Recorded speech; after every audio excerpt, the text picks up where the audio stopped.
guaranteed. Let's bring in Republican representative from Arizona. He's Andy Biggs. Good to see you, sir. Good to be with you. Thanks for having me. So the media really went after the Trump administration for its stance on North Korea, but is it now working? Yeah, I think it is in a way. I'm still dubious of North Korea's intentions, but I think we've gone 25 years where we've not expressed any bellicosity. We've not indicated a real strong measures against North Korea. What we've done is instead passively let them do what they wanted to do.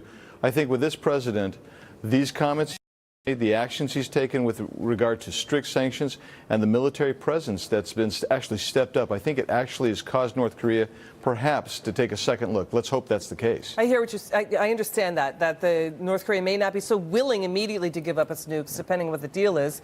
Vice President Michael Pence putting out a statement on North Korea saying, quote, the U.S. and its allies remain committed to applying maximum pressure on the Kim regime to end its nuclear program. All options are on the table.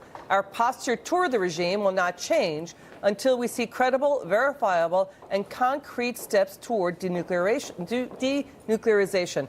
Is this the right stance? Yeah, absolutely. I think we need to send the message that we're going to keep our pressure on you, to North Korea.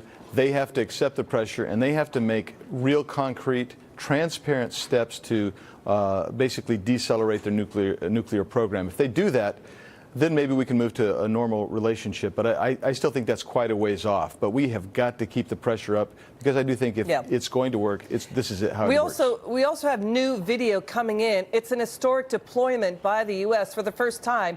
The fifth-generation F-35B Lightning stealth fighters have landed aboard an amphibious assault ship in the Pacific as the U.S. beefs up its military presence in the region. Sir, this seems to be a warning to both China and North Korea. Is the U.S. asserting itself here? Again, is that working as well? Yeah, absolutely. We have to project power. We've watched China continue to take over the South China Sea. They've had influence in North Korea that hasn't always been healthy for us. So we have to show that we can project power. I think this plane, by the way, is great. It's a great innovation, and I think having it out there, showing our strength, that's critical in this particular time frame. Yeah, it can go up and down vertically. I mean, it's a pretty astonishing display. Let's turn to the immigration fight. Democrats have been railing against the Trump administration for ending Obama-era DREAMer protections, protecting children brought into the U.S. illegally. The president did make a new offer trying to protect 1.8 million DACA recipients. But let's take a listen to what the Democrats have been saying. Watch. We all agree that President Trump's decision to end DACA is a despicable act of political cowardice. The president's decision to end DACA was heartless, and it was brainless. We stand by our principles and our morals and the ideals of who we are. So let's pass this. Let's get it done. But yesterday, a group of dreamers protested in front of the Democrat National Committee's headquarters in D.C., blocking doors, calling Democrats, quote, fake allies, criticizing Democrats for not passing a fix to what's going on. Watch. The Democratic Party has never been on my side. Instead, what we got in 2012 was something that left us hanging by a thread. And now a federal judge in Maryland dismissing a challenge to the president's move to end DACA, saying, quote, this court does not like the outcome of this case, but is constrained by its constitutionally limited role to the result that it has reached. Hopefully the Congress and the president will finally get their job done. Congressman, will Congress get the job done? Will Democrats come to the table on this deal?